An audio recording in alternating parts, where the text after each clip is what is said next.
Assalamualaikum sahabat-sahabat yang dirahmati Allah, selamat datang di channel Kisah Cerita. Namun sebelumnya saya sarankan untuk menuliskan sholawat Nabi Muhammad agar kelak sholawat ini menjadi saksi untuk mendapat syafaat di akhirat. Like dan subscribe ke channel ini sangat membantu menyebarkan dakwah Islam dan menjadi amal jariah. Berikut kisahnya. Pak Ruli selalu dikenal dengan warung mie ayamnya yang sederhana, namun selalu ramai dipenuhi pelanggan. Dari pagi hingga malam, warung kecil yang terletak di ujung jalan itu selalu dipenuhi orang-orang yang ingin menikmati seporsi mie ayam dengan rasa yang khas. Resep mie ayam milik Pak Ruli memang sudah terkenal di seantero kampung. Meski tak memiliki alat masak canggih dan tempat yang mewah, dia selalu bisa membuat pelanggan merasa puas dengan rasa mie ayam yang ia sajikan. Namun, di balik kesuksesannya yang sederhana itu, Pak Ruli menyimpan sebuah rasa frustasi yang mendalam. Bisnis yang telah ia jalani selama bertahun-tahun tak juga mengalami perkembangan signifikan. Setiap hari, meskipun warungnya ramai, keuntungan yang didapatkan masih terasa biasa-biasa saja. Bahkan, terkadang, ia merasa seperti terjebak dalam rutinitas yang tak membuahkan hasil sesuai harapannya. Pada suatu malam, saat warungnya mulai sepi, Pak Ruli dihampiri oleh seorang pria tua yang belum pernah ia lihat sebelumnya. Pria itu terlihat aneh, dengan pakaian serba hitam dan wajah yang tidak ramah. Matanya tajam, seolah menembus langsung ke dalam hati Pak Ruli. Tak ada yang tahu dari mana pria itu datang, tetapi ia tampak begitu yakin mendekati warung Pak Ruli. "Pak Ruli, saya tahu Anda sedang dalam kebuntuan," kata pria itu dengan suara berat dan penuh teka-teki. "Saya bisa membantu Anda keluar dari kebuntuan ini, tapi dengan satu syarat."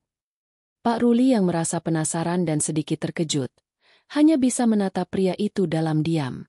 "Apa syaratnya?" tanyanya pelan. Pria itu tersenyum samar, seakan mengetahui apa yang ada dalam pikiran Pak Ruli. "Saya bisa memberikan Anda keberhasilan yang Anda impikan. Bisnis mie ayam Anda akan berkembang pesat. Pelanggan akan datang tanpa henti, dan keuntungan akan melimpah. Semua ini bisa Anda dapatkan dalam sekejap," pria itu menjelaskan, seolah menawarkan janji manis yang sulit ditolak. Pak Ruli merasa terhenyak. Semua impian tentang kesuksesan bisnis yang telah lama ia dambakan, kini seakan terbuka di hadapannya. Namun, ada sesuatu dalam diri pria itu yang membuatnya merasa ragu. "Apa yang harus saya lakukan untuk mendapatkannya?" tanyanya, meskipun hatinya sudah dipenuhi dengan rasa ingin tahu yang besar. Pria itu mendekat sedikit, membiarkan suasana menjadi semakin tegang. "Saya hanya meminta sesuatu yang kecil dari Anda. Sebuah pengorbanan. Sesuatu yang tidak akan mengganggu hidup Anda, tetapi akan membuat Anda memiliki semua yang Anda inginkan." Pak Ruli mengerutkan kening. "Pengorbanan? Seperti apa itu?" Pria itu menundukkan kepalanya sejenak, seakan memberi waktu bagi Pak Ruli untuk mencerna kata-katanya. Kemudian, ia berkata dengan penuh keyakinan, "Anda hanya perlu menyerahkan sesuatu yang sangat berharga bagi Anda. Jika Anda setuju, Anda akan melihat perubahan besar dalam hidup Anda." Pak Ruli merasa bingung. Apa yang bisa diminta oleh pria itu? Apa yang bisa ia berikan untuk meraih kesuksesan yang begitu besar?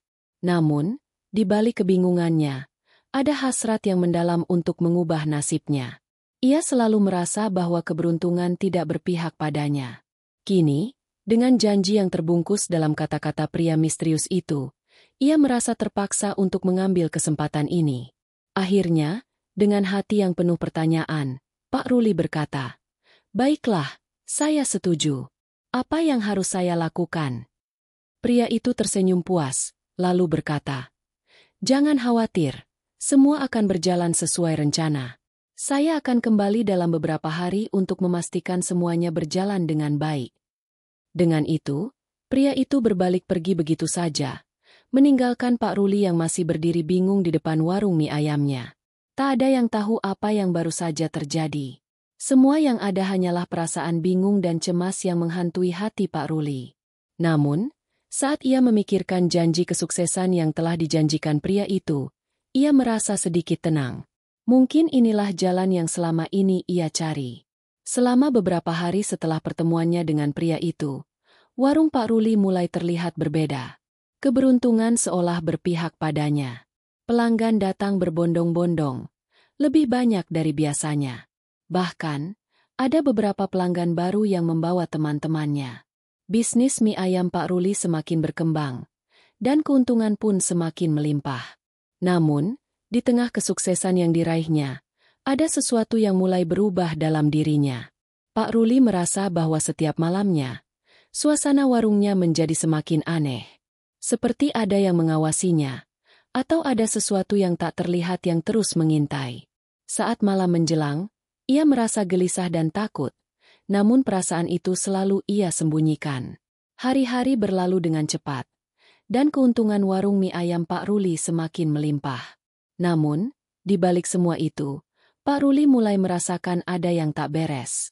Setiap kali ia menutup warung, suara langkah kaki misterius terdengar di sekitar warung.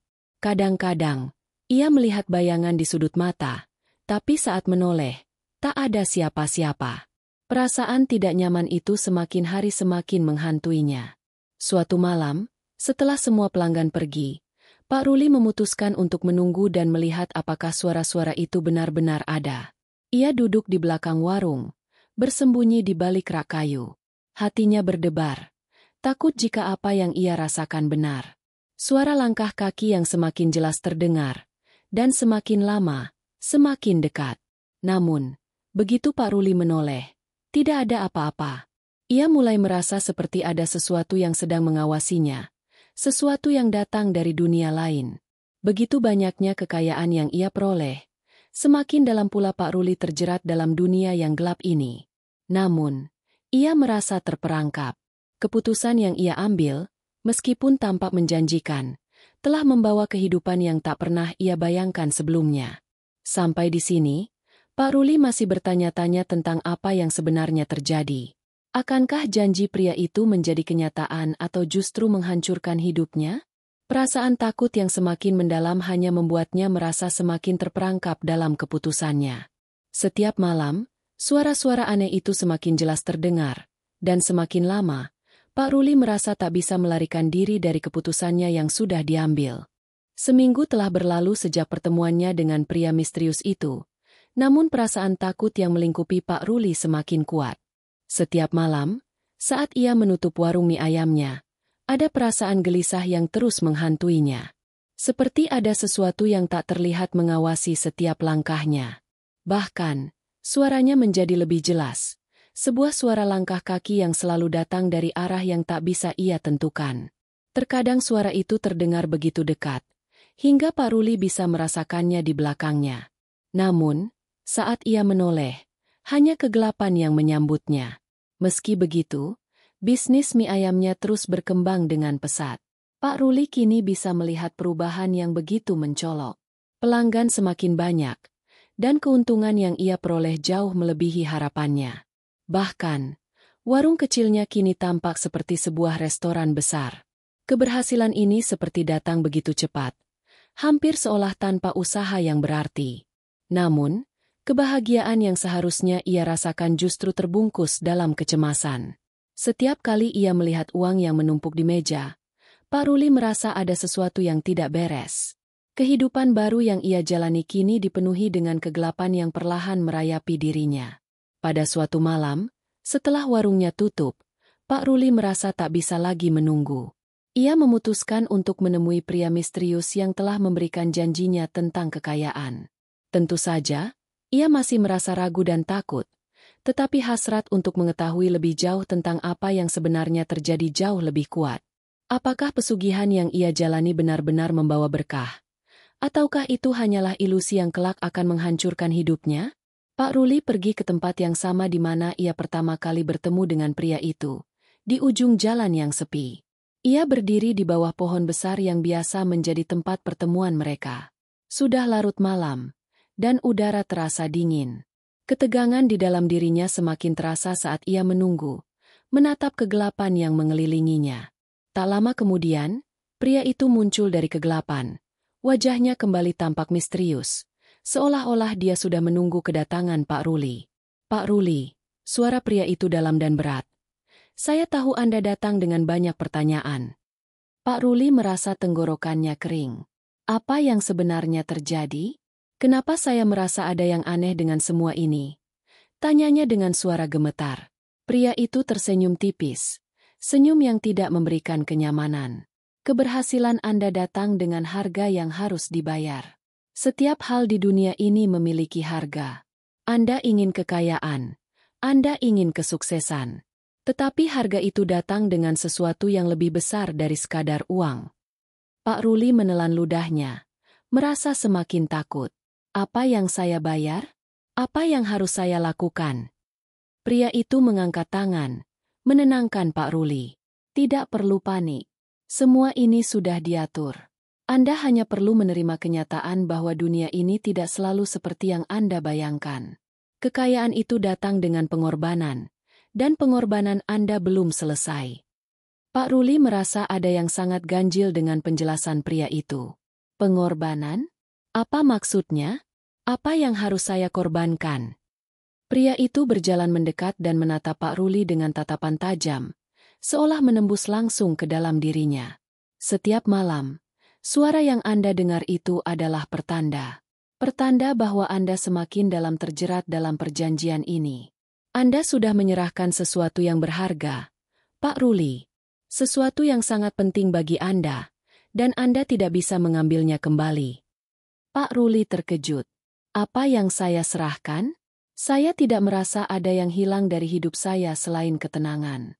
Saya tidak bisa tidur dengan tenang lagi. Pria itu hanya tersenyum, mengangguk perlahan. Ketika Anda menerima tawaran itu, Anda telah memberikan lebih dari sekadar uang atau harta benda. Anda telah memberikan jiwa Anda. Anda sudah terikat pada sesuatu yang lebih besar dari yang Anda bayangkan. Pak Ruli merasa tubuhnya lemas, gemetar. Ia tidak mengerti apa yang dimaksud pria itu, tetapi perasaan cemas yang semakin dalam mengganggu pikirannya.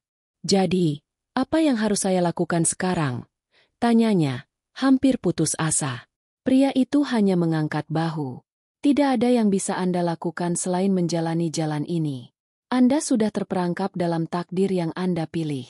Tidak ada jalan keluar. Pak Ruli, semua ini sudah ada dalam rencana. Pak Ruli merasa seolah dunia berputar di sekelilingnya. Semua yang selama ini ia inginkan, kekayaan, keberhasilan, pelanggan yang datang tanpa henti, ternyata tidak datang tanpa harga yang sangat tinggi. Rasa takut yang semakin dalam kini menyelimuti hatinya. Keesokan harinya, warung mie ayam Pak Ruli tetap ramai seperti biasanya. Namun, kali ini ada yang berbeda. Ia merasa seperti ada yang mengawasi setiap gerak-geriknya. Saat pelanggan makan, ia merasa mata mereka tajam menatapnya, dan seolah ada sesuatu yang tak terlihat bergerak di dalam bayangan mereka. Pak Ruli mencoba mengusir perasaan itu, namun semakin ia berusaha untuk tenang, semakin kuat rasa takut yang ia rasakan. Di malam hari, suara langkah kaki itu semakin dekat. Kali ini, Pak Ruli merasa seperti ada yang benar-benar berdiri di belakangnya. Ia menoleh, namun hanya gelap yang menyambutnya. Setiap malam semakin menambah ketegangan di hatinya. Sementara itu, keuntungan terus berdatangan, dan bisnismu semakin berkembang pesat. Namun, semakin banyak keuntungan yang ia dapatkan, semakin dalam pula ia terjerat. Sesuatu yang tak terlihat semakin menghantuinya. Mimpi buruk datang setiap malam, dan dalam mimpi-mimpi itu, ia melihat bayangan yang tak bisa ia kenali, bayangan yang datang dari dunia lain. Pak Ruli merasa seolah hidupnya sudah berubah selamanya, dan tidak ada jalan untuk kembali. Dunia yang selama ini ia kenal kini tampak seperti sebuah kebohongan, dan ia terjebak dalam kegelapan yang semakin dalam. Pak Ruli mulai kehilangan dirinya. Tubuhnya makin kurus, matanya menghitam, dan senyumnya yang dulu ramah kini sirna digantikan oleh raut muram yang terus menghantui wajahnya. Warung mie ayam miliknya memang semakin ramai. Tapi bukan hanya pelanggan biasa yang datang. Kini, wajah-wajah asing dengan sorot mata tajam dan sunyi mulai sering terlihat duduk diam menikmati mangkuk mie dengan keheningan mencurigakan. Mereka datang dan pergi tanpa banyak bicara. Namun setiap kali mereka meninggalkan warung, udara dingin seperti ikut mengendap di dalam. Di rumah, istrinya, Bu Rini, mulai curiga. "Pak, Kamu kenapa sekarang jarang sholat? Kamu nggak pernah tidur nyenyak, kerja terus, tapi mukamu makin serem. Ada apa sebenarnya? Pak Ruli hanya menghela napas. Ia tak sanggup berkata jujur. Istrinya tak boleh tahu perjanjian yang sudah ia buat. Dunia istrinya terlalu bersih untuk kotoran pesugihan yang kini melekat pada dirinya. Ia hanya menjawab singkat. Capek, Rin. Pelanggan makin banyak. Aku butuh fokus. Namun malam itu, suara-suara aneh kembali terdengar. Bukan hanya langkah kaki kali ini, tapi suara-suara tawa anak kecil. Kecil, nyaring, namun penuh kepalsuan. Seolah tawa itu bukan berasal dari kebahagiaan, melainkan dari lorong kelam yang menyamar menjadi ceria. Pak Ruli bangkit dari tidurnya. Ia berjalan menuju dapur, mengikuti suara-suara itu yang terdengar seperti berasal dari halaman belakang. Saat ia membuka pintu, tak ada seorang pun di sana. Namun, di tanah basah itu, terlihat jejak-jejak kaki kecil. Banyak. Seolah puluhan anak telah berlari di halaman rumahnya tengah malam. Ia memejamkan mata, menggigit bibir. Ini semua hanya bayangan. Aku lelah, bisiknya pada diri sendiri. Namun saat ia kembali ke kamar, istrinya menatapnya dengan wajah pucat. Pak, kamu dengar juga suara tawa itu, ya? Pak Ruli membeku. Malam-malam berikutnya menjadi mimpi buruk yang tak berkesudahan. Tawa anak-anak semakin sering terdengar. Kadang di warung saat pelanggan mulai pulang. Kadang saat tengah malam, dari balik kamar mandi. Kadang, dari dalam lemari. Dan pagi itu, saat membuka warung, Pak Ruli menemukan sesuatu yang menggetarkan jantungnya. Di atas meja kasir tempat uang hasil penjualan semalam disimpan, ada secari kertas lusuh. Di atasnya tergambar sketsa kasar wajah seorang anak kecil, tanpa bola mata, dengan senyum menyeringai. Di bawah gambar itu tertulis kalimat yang membuat bulu kuduknya berdiri. Kami sudah kenyang, tapi kamu belum. Pak Ruli langsung membakar kertas itu. Namun asapnya berbau busuk seperti bangkai yang telah lama membusuk. Ia mencoba menyibukkan diri dengan pelanggan. Namun, saat sedang memasak, seorang ibu datang bersama anaknya. Ayah, aku takut. Mie ayamnya berdarah. Ucap si anak tiba-tiba dengan suara lirih. Ibunya terkejut, menegur anaknya pelan. Namun Pak Ruli langsung menoleh ke mangkuk mie yang dimaksud. Tak ada apa-apa. Hanya mie ayam biasa. Tapi tangannya gemetar. Hari itu, kabar mulai beredar. 2 anak kecil di kampung sebelah dilaporkan hilang. Mereka terakhir terlihat membeli jajanan dekat warung Pak Ruli. Polisi sempat datang, menanyakan beberapa hal. Namun karena tak ada bukti, mereka tak bisa berbuat apa-apa. Pak Ruli diam. Tapi hatinya terbelah. Ia tahu, 2 anak itu mungkin bukan sekadar hilang. Malamnya, ia memutuskan kembali ke tempat pria misterius itu. Di bawah pohon besar, ia menunggu dengan dada sesak. Dan seperti sebelumnya, pria itu muncul dari kegelapan. Kau datang lagi, Pak Ruli. Ucap pria itu sambil menepuk-nepuk debu di pundaknya. Sudah merasakan akibatnya. Pak Ruli marah. Kau bilang aku hanya perlu menjaga warung. Tapi kenapa? Kenapa sekarang anak-anak hilang? Pria itu tertawa kecil. Suaranya berat, namun seperti bergema dari dalam tanah. Pak Ruli, dalam perjanjian ini, bukan kamu yang memilih harga yang dibayar. Mereka yang memilih. Dan anak-anak adalah jiwa paling murni, paling manis untuk dijadikan tumbal. Tumbal? Tidak, aku tak pernah setuju dengan ini. Kau sudah setuju sejak kau terima mangkuk pertama yang tak pernah basi. Kau lupa, keberuntungan tak datang gratis. Pak Ruli memukul pohon dengan tangan kosong. Darah mengalir dari jarinya. Tapi pria itu tetap tenang. Jika kau tak kuat, tutup warung itu. Tapi konsekuensinya jauh lebih buruk. Keesokan harinya, Pak Ruli mendapati mie ayam yang ia buat berubah warna. Ada garis merah samar di kuahnya. Daging ayamnya tampak lebih gelap dari biasanya. Namun pelanggan tetap datang, tetap lahap. Beberapa bahkan berkata, makin enak, Pak. Apakah resepnya diganti? Pak Ruli hanya tersenyum getir. Ia tahu, mie ayamnya kini bukan lagi sekadar makanan. Itu adalah bagian dari perjanjian. Sebuah persembahan yang terus berjalan. Setiap mangkuk adalah pengikat. Dan setiap anak yang tertawa bisa jadi adalah korban berikutnya. Hari-hari semakin gelap. Dan Pak Ruli, sang pedagang mie ayam yang dulu hanya ingin menafkahi keluarganya, kini terjerat lebih dalam dunia yang tak kasat mata. Dunia di mana suara tawa tak lagi berarti bahagia. Dan aroma mie ayam bisa jadi adalah bau dari kutukan yang manis. Hari itu mendung sejak pagi. Awan-awan gelap menggantung rendah. Seolah langit pun menahan sesuatu yang berat. Di dalam warung, Pak Ruli memandang mangkuk-mangkuk mie yang tersusun rapi. Semuanya tampak biasa. Tapi ia tahu, setiap helai mie di situ mengandung kutukan.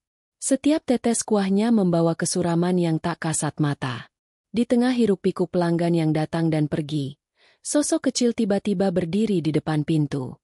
Bocah perempuan berambut dua, mengenakan baju merah muda dengan boneka kecil di tangan. Wajahnya pucat, dan matanya menatap kosong. "Pak, bisa beli satu mie ayam?" tanyanya pelan. Pak Ruli bergidik. Tak tahu kenapa, anak ini terasa berbeda. Tapi sebelum ia bisa menjawab, Bu Rini sudah lebih dulu menyambut dan menyuruhnya duduk. Mangkuk mie ayam pun disajikan. Anak itu memandangi mangkuknya lama, lalu perlahan menyuapnya. Tapi saat sendok itu menyentuh bibirnya, ia berhenti. Matanya membelalak. Ayamnya nangis. Bisiknya. Pak Ruli berdiri. Jantungnya berdegup kencang. Ia berlari ke arah meja, merebut mangkuk itu. Tapi isinya tampak seperti biasa. Tak ada darah. Tak ada air mata. Hanya mie, kuah, dan potongan ayam. Anak itu bangkit. "Aku harus pulang. Adik nunggu di rumah." Ia lalu berjalan keluar begitu saja, meninggalkan mangkuk yang tak disentuh. Pak Ruli tak bisa menjelaskan. Tapi malam itu ia tahu, ada sesuatu yang semakin tak beres. Beberapa hari kemudian, berita kehilangan anak-anak makin sering terdengar. Kali ini, satu anak dari RT sebelah, dan dua dari kelurahan dekat pasar. Warga mulai gelisah. Mereka membuat ronda malam. Polisi mulai menebar selebaran. Warung Pak Ruli tetap ramai. Tapi suasananya aneh. Pelanggan yang datang terlihat lebih pucat. Beberapa seperti kerasukan. Mereka makan dengan cepat, dengan sorot mata kosong, lalu pergi tanpa bicara. Bahkan ada yang memesan mie lalu hanya menatapnya, seolah mengobrol dengan mangkuknya. Bu Rini mulai ketakutan. "Pak, ini semua nggak beres. Aku mimpi buruk terus." Malam-malam dengar suara ketok dari dapur. Lalu suara anak kecil ketawa-ketawa. "Tadi malam, aku lihat panci besar itu berdarah, Pak." Pak Ruli terdiam. Dapur itu adalah tempat ia menyimpan mangkuk khusus pemberian dari pria pesugihan itu. Mangkuk itu selalu ia pakai untuk campuran kuah spesial. Ia tahu, dari sanalah semuanya berasal. "Aku mau pindah, Pak. Aku takut," ujar Bu Rini dengan mata berkaca. Pak Ruli hanya bisa memeluk istrinya, meski dalam hati ia tahu, tak semudah itu lari dari perjanjian. Malamnya, dapur kembali bersuara. Tapi kali ini bukan suara tawa, melainkan suara tangisan anak-anak yang memilukan. Tangisan itu bergema dari panci besar di atas kompor. Pak Ruli membuka tutup panci perlahan. Asap putih pekat mengepul, dan dalam kepulan itu ia melihat wajah-wajah anak kecil. Mereka menangis, menggapai dari dalam kabut. Salah satu wajah itu adalah wajah bocah perempuan yang datang ke warung beberapa hari lalu. "Pak, tolong kami," ucap salah satu dari mereka dengan suara gemetar. Pak Ruli mundur. Ia jatuh terduduk, tubuhnya gemetar. Ia ingin berteriak, tapi tak ada suara keluar dari tenggorokannya. Tiba-tiba, suara pria misterius itu terdengar lagi, seolah langsung berbisik di telinganya. "Ini harga dari keserakahanmu, Pak Ruli. Kau ingin warung ramai? Maka kau harus beri makan jiwa-jiwa itu pada dapurmu. Dapur ini kini milik mereka." Pak Ruli tak tahan lagi. Ia mengambil mangkuk kutukan itu dan membantingnya ke lantai.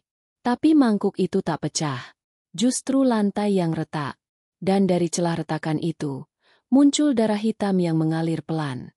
Besoknya, saat warga ronda malam, mereka mencium bau busuk dari belakang warung Pak Ruli. Mereka menelusuri dan menemukan tanah yang tampak digali ulang. Dengan cangkul, mereka menggali, dan saat mencapai kedalaman 1 meter, mereka membeku. Terdapat boneka anak kecil, sepatu mungil, dan baju anak-anak yang telah robek dan berlumuran tanah. Tak ada mayat, tapi cukup untuk membuat warga histeris. Polisi pun turun tangan. Warung Pak Ruli ditutup paksa untuk penyelidikan. Pak Ruli dipanggil ke kantor polisi untuk dimintai keterangan. Tapi saat hendak dibawa, ia pingsan di dapur. Dan ketika sadar, ia berbicara sendiri. Aku cuma mau dagang. Aku cuma mau anak istriku makan. Tapi mereka datang. Mereka minta tumbal. Mereka bawa anak-anak itu. Aku gak bisa berhenti. Polisi bingung. Mereka tak menemukan bukti kuat selain barang-barang anak-anak. Tapi keterangan Pak Ruli membuat banyak dari mereka merasa ngeri. Akhirnya, ia dibawa ke rumah sakit jiwa karena dianggap mengalami tekanan mental berat. Bu Rini memutuskan pindah. Ia tak sanggup lagi tinggal di rumah yang penuh kutukan. Warung itu pun ditinggalkan, terkunci rapat. Tapi setiap malam Jumat, warga sekitar masih sering mendengar suara anak-anak bermain dari dalam warung. Ada yang mengaku melihat lampu menyala sendiri. Ada juga yang bilang, mie ayam yang dibiarkan di luar pagar akan hilang keesokan harinya. Hanya menyisakan mangkuk dengan bekas tangan kecil dan jejak darah tipis. Dapur itu kini membeku dalam waktu, menyimpan rahasia yang tak pernah benar-benar mati. Dan Pak Ruli, sang pedagang mie ayam yang dulu ingin menyambung hidup lewat rezeki, kini menjadi saksi hidup dari harga yang harus dibayar atas keserakahan. Hujan deras mengguyur kota kecil itu semalaman. Jalanan sepi, hanya suara air yang menetes dan sesekali petir yang menyambar langit. Warung mie ayam Pak Ruli, yang kini telah kosong dan digembok pihak kepolisian, berdiri seperti rumah tua berhantu, dindingnya lembab dan catnya mulai mengelupas. Tapi malam itu, seseorang menyusup masuk. Dia adalah Bagas, pemuda berusia 23 tahun, mahasiswa semester akhir jurusan jurnalistik yang tengah menulis skripsi bertema kuliner mistis. Warung Pak Ruli menjadi topik utama penelitiannya karena rumor-rumor mengerikan yang beredar luas, bahkan sampai viral di berbagai platform media sosial. Dengan senter kecil dan kamera tersembunyi, Bagas berhasil menyelinap dari jendela dapur belakang yang sebagian kayunya telah lapuk. Aroma amis langsung menyergap hidungnya. Ia menahan muntah, lalu menghidupkan kameranya dan mulai merekam. Sabtu malam, pukul 1.14. Saya berada di dalam dapur warung Pak Ruli. Semua barang masih seperti ditinggalkan tergesa. Ada peralatan masak, ember besar, dan... Bagas berhenti bicara. Matanya menatap ke arah sudut ruangan. Ada panci besar dengan tutup yang sebagian terbuka. Dari sana, uap tipis mengepul, meskipun kompor tak menyala. Dengan tangan gemetar, ia mendekat. Kamera di dadanya menangkap segala yang ia lihat. Ia angkat tutup panci perlahan. Dan di dalamnya bukan kuah mie. Airnya hitam pekat. Dan di tengah cairan itu, ada sesuatu yang bergerak. Sesosok tangan kecil muncul perlahan dari dalam air. Jari-jarinya keriput dan menggigil.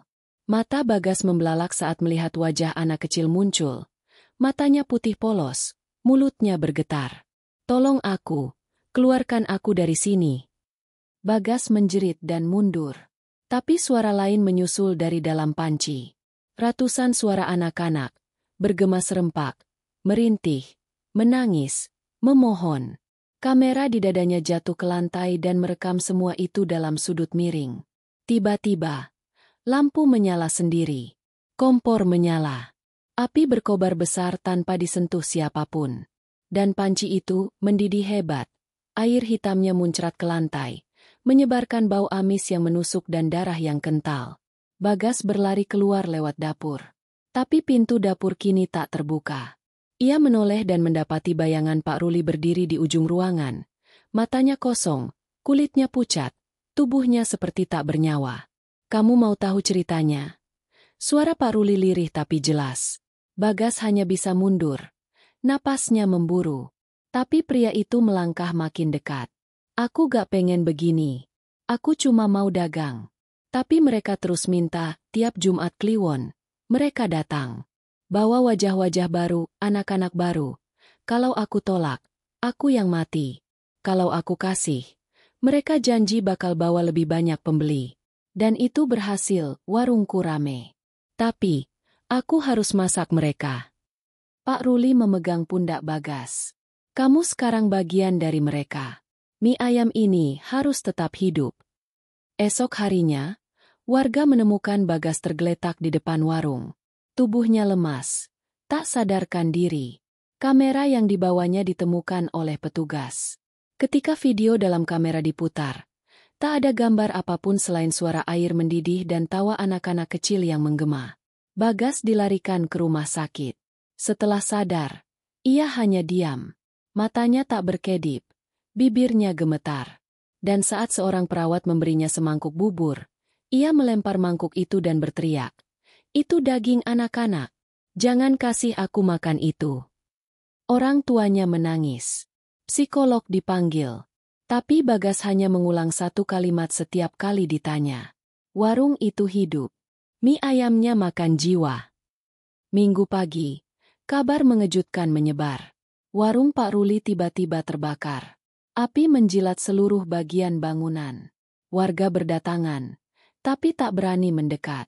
Aneh, karena meski air pemadam sudah disiram, api tetap menyala, seolah tak mempan. Dari dalam api, beberapa warga bersumpah melihat bayangan anak-anak berlarian, tertawa sambil memegang mangkuk mie ayam. Beberapa lainnya melihat Pak Ruli berdiri mematung di balik api, tersenyum sambil memegang sendok. Warung itu akhirnya hangus total. Tapi yang lebih membuat geger, saat api padam, dari puing-puing arang dan abu, ditemukan satu mangkuk utuh, tidak terbakar. Mangkuk itu kosong, tapi bagian dalamnya dipenuhi cap tangan anak kecil dan bercak darah tipis di dasarnya. Mangkuk itu kini disimpan di kantor polisi. Namun malam hari, petugas jaga sering mendengar suara sendok mengetuk pelan dari dalam laci tempat mangkuk itu disimpan. Kadang terdengar pula suara anak kecil menyanyikan lagu daerah, seperti sedang bermain di dapur. Dan di luar kantor, orang-orang yang melintas malam hari kerap mencium aroma kuah mie ayam yang harum, padahal tak ada penjual satupun. Cerita tentang pesugihan mie ayam Pak Ruli pun menyebar luas. Tapi misterinya belum usai. Karena tiap Jumat Kliwon, selalu saja ada laporan baru tentang anak yang hilang, atau suara-suara dari dapur kosong. Dan siapapun yang mencoba membongkar kisah ini terlalu dalam, akan berakhir seperti Bagas. 2 minggu setelah insiden warung terbakar, suasana kota kecil itu perlahan kembali normal. Namun, trauma masih menggantung di benak sebagian besar warga, terutama keluarga korban yang hilang secara misterius. Kasus Pak Ruli ditutup secara resmi, dicatat sebagai kebakaran akibat arus pendek listrik, walau banyak yang tahu, ada yang jauh lebih mengerikan daripada sekadar korsleting. Tapi di sudut kota, seorang wanita tua bernama Embok Sari sedang duduk di kursi rotan, memandangi langit sore yang kemerahan. Tangannya menggenggam erat selembar kertas lusuh yang hampir tak terbaca. Kertas itu adalah resep mie ayam asli yang dulu ditulis tangan oleh Pak Ruli. Bukan resep biasa, gumamnya lirih. Embok Sari bukan orang sembarangan. Ia adalah orang pertama yang dulu mengajari Pak Ruli cara membuat mie ayam, sebelum pria itu terseret dalam dunia gelap pesugihan.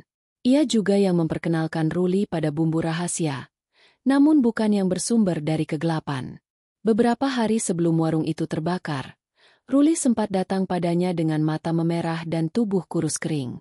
Ia menyerahkan resep itu sambil berkata, "Kalau aku gagal keluar, jaga ini. Jangan biarkan mereka ambil semuanya. Buk." Sore itu, Embok Sari tahu, waktunya telah tiba. Resep itu harus dihancurkan, agar tidak jatuh ke tangan siapapun yang berniat jahat. Tapi sebelum itu, ia ingin mengungkap siapa dalang sebenarnya dari semua ini. Sementara itu, Bagas yang dirawat intensif mulai menunjukkan perubahan. Ia tak lagi mengigau, namun tatapannya kosong dan mulutnya terkunci. Hingga suatu malam, ia tiba-tiba berdiri dari tempat tidur, berjalan pelan ke arah kaca rumah sakit dan menggambar sebuah simbol aneh menggunakan jarinya yang basah oleh air liur. Simbol itu bukan sembarang coretan. Petugas yang melihat langsung menghubungi seorang ahli simbol kuno yang bekerja di Museum Budaya Lokal, Pak Wiryo. Saat tiba dan melihat gambar itu, wajah Pak Wiryo langsung pucat. Ini simbol pemanggilan. Tapi bukan sembarang pemanggilan. Ini milik salah satu sekte kuliner hitam dari zaman kolonial yang telah hilang. Simbol ini digunakan untuk memanggil penjaga rasa. Penjaga rasa? Tanya perawat bingung. Makhluk gaib yang menjaga kualitas makanan. Tapi harga yang dibayar sangat besar. Daging manusia, khususnya anak-anak, dianggap bahan paling murni untuk membayar rasa sempurna. Malam berikutnya, Embok Sari berkunjung ke rumah sakit tempat Bagas dirawat. Ia membawa mangkuk putih bersih yang ia isi dengan mie ayam asli buatannya. Tanpa sihir, tanpa pengorbanan. Hanya rasa dan doa kepada Allah. Saat masuk ke kamar Bagas, pria muda itu duduk memeluk lutut di sudut ruangan. Matanya masih kosong. Tapi begitu aroma mie ayam memenuhi ruangan, sesuatu dalam dirinya bergerak. Ia menoleh, menatap Embok Sari, lalu menangis. Ini mie asli. Bukan dari mereka. Lirihnya, Embok Sari mendekat, menyuapinya perlahan. Dan perlahan pula, warna kulit Bagas yang pucat mulai kembali kemerahan. Simbol di dinding kaca mulai pudar. Suasana ruangan jadi hangat. Namun, di luar jendela, sosok-sosok bayangan mulai bermunculan. Mereka adalah penjaga rasa yang kehilangan sumber energi mereka. Warung Pak Ruli. Kamu yang mereka incar selanjutnya. Bagas. Karena kamu tahu terlalu banyak, ucap Embok Sari. Bagas menatap wanita tua itu dengan ketakutan. Lalu aku harus bagaimana? Kita harus menyelesaikan yang belum selesai. Kamu dan aku, ke tempat asal semua ini. Ke dapur pertama di kaki Gunung Wonosari, tempat awal Pak Ruli menerima perjanjian itu. Perjalanan malam mereka ditemani hujan dan kabut. Di tengah hutan Wonosari, tersembunyi sebuah rumah tua berlantai tanah. Menurut legenda, dulunya tempat itu adalah padepokan para juru masak kerajaan, tapi berubah jadi tempat pemujaan rasa ketika zaman penjajahan membawa budaya makan berlebihan. Embok Sari membuka pintu rumah itu dengan kunci kuno yang disimpannya sejak muda. Di dalamnya gelap, hanya diterangi cahaya obor. Di tengah ruangan, ada tungku besar dengan abu yang masih hangat, seolah baru digunakan. Bagas melangkah pelan, merasakan aura kuat yang menekan dadanya. Di atas tungku, tergantung kuali tua berkarat, dan di dinding, ratusan mangkuk putih tersusun rapi. Masing-masing memiliki nama tertulis dalam huruf merah. Ia mendekat dan membaca satu nama yang membuatnya menggigil. Bagas Nurdiansyah. Apa-apaan ini? Kenapa ada namaku? Teriaknya. Itu pertanda kamu sudah dipilih. Tapi kita bisa menghentikannya, kata Embok Sari. Wanita itu mengeluarkan resep asli dari saku bajunya dan melemparkan ke dalam kuali. Kuali itu langsung bergetar keras. Suara jeritan anak-anak memenuhi ruangan. Dinding retak. Api muncul dari tanah. Sosok-sosok penjaga rasa bermunculan, mengelilingi mereka. Mata merah menyala, tubuh kurus tinggi, lidah menjulur seperti ular. Embok Sari mengangkat mangkuk mie yang ia bawa. Dengan nama Allah, aku kembalikan rasa kepada yang berhak. Tidak ada lagi rasa yang dibayar dengan darah. Ia melempar mie ayam ke dalam kuali bersama resep. Kuali itu meledak, memercikan cahaya emas ke seluruh ruangan. Penjaga rasa menjerit. Tubuh mereka terbakar oleh cahaya itu. Suara anak-anak berubah jadi tawa kecil yang memudar dengan tenang. Rumah tua itu mulai runtuh. Bagas menarik Embok Sari keluar. Berlari sejauh mungkin hingga rumah itu roboh total, terserap ke dalam tanah seperti tak pernah ada. Keesokan harinya, berita tentang Bagas tersebar di media lokal. Ia dinyatakan sembuh dari trauma dan mulai menulis buku tentang pengalaman mengerikannya. Namun ada satu hal yang ia simpan sendiri. Mangkuk putih yang digunakan Embok Sari malam itu, kini berada di lemari kamarnya. Bersih, tanpa noda. Tapi setiap malam Jumat Kliwon, Ia mendengar suara ketukan pelan dari dalamnya, dan aroma mie ayam yang entah dari mana datangnya. Keesokan harinya, berita tentang Bagas tersebar ke seluruh kota. Wartawan, aparat, hingga warga biasa membicarakan pemuda yang berhasil selamat dari teror pesugihan paling mengerikan dalam sejarah daerah itu. Tapi hanya sedikit yang tahu bahwa malam sebelumnya, ia baru saja menghancurkan akar dari rasa kegelapan yang mengintai warung mie ayam selama bertahun-tahun. Bagas kembali ke rumahnya, tempat yang selama ini ia tinggalkan dalam kondisi hancur. Ibunya menyambut dengan pelukan erat, menitikan air mata syukur melihat anaknya pulang dalam keadaan hidup. Tapi di wajah Bagas, tak ada senyum. Hanya keheningan panjang yang membekas dari malam yang takkan bisa ia lupakan seumur hidupnya. Di tangan kanannya, masih tergenggam mangkuk putih kecil. Satu-satunya mangkuk yang ia selamatkan dari reruntuhan rumah di kaki Gunung Wonosari. Mangkuk ini yang digunakan untuk memberi makan penjaga rasa, gumamnya lirih. Ia menyimpannya di lemari, menguncinya rapat. Sejak saat itu, Bagas bersumpah takkan pernah menyentuh dapur mie ayam lagi. Ia tahu, ada yang lebih dari sekadar bumbu dan daging yang membuat mie terasa nikmat. Ada sejarah kelam yang tak bisa diulang. Namun, kehidupan di kota itu tak sepenuhnya kembali normal. 2 bulan kemudian, di gang sempit kawasan belakang pasar, muncul sebuah warung mie ayam baru. Warung kecil dengan spanduk merah bertuliskan, "Mie ayam sedap rasa asli Nusantara." Orang-orang yang mencicipinya berkata, rasanya mirip dengan mie ayam Pak Ruli. Terlalu mirip. Pemilik warung adalah seorang pria muda dengan logat asing, mengaku berasal dari luar kota. Tapi para tetangga tak pernah benar-benar melihat dia memasak.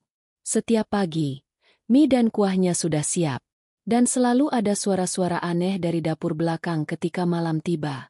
Suatu sore, Bagas yang sedang lewat depan gang pasar melihat warung itu. Ia berhenti.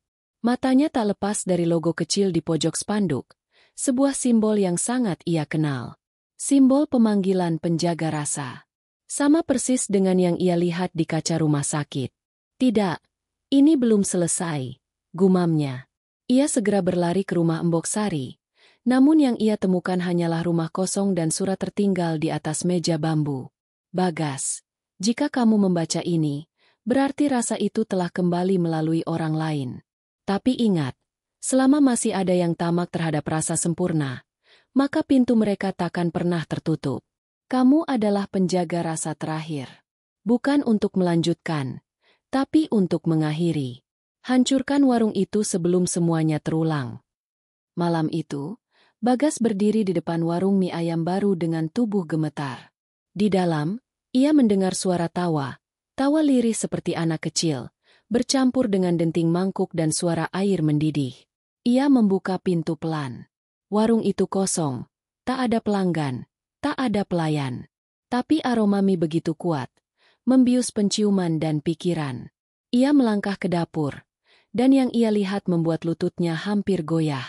Ada kuali yang sama, ada mangkuk putih yang sama, dan di tengah ruangan, berdiri pria muda pemilik warung, tapi matanya bukan mata manusia. Penuh kabut dan darah. Kamu pikir kamu bisa mengakhiri semua ini?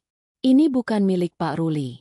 Ini milik semua yang lapar akan rasa abadi, katanya sambil tersenyum sinis. Bagas menatap ke sekeliling. Ada anak kecil terikat di pojok ruangan. Matanya memohon. Tubuhnya kurus dan wajahnya ketakutan. Saat itu, tanpa ragu, Bagas mengeluarkan botol kecil dari saku jaketnya. Botol itu berisi air yang diambilnya dari sumur tua di belakang rumah Pak Ruli. Sumur yang dulu digunakan untuk mencuci bahan mie. Sumur yang kini telah disucikan kembali oleh Mbok Sari sebelum menghilang. Ia menyiramkan air itu ke dalam kuali. Terjadi ledakan besar. Ruangan berguncang. Teriakan membelah udara. Wajah pria itu meleleh, berubah menjadi sosok hitam berlendir, menjerit penuh amarah.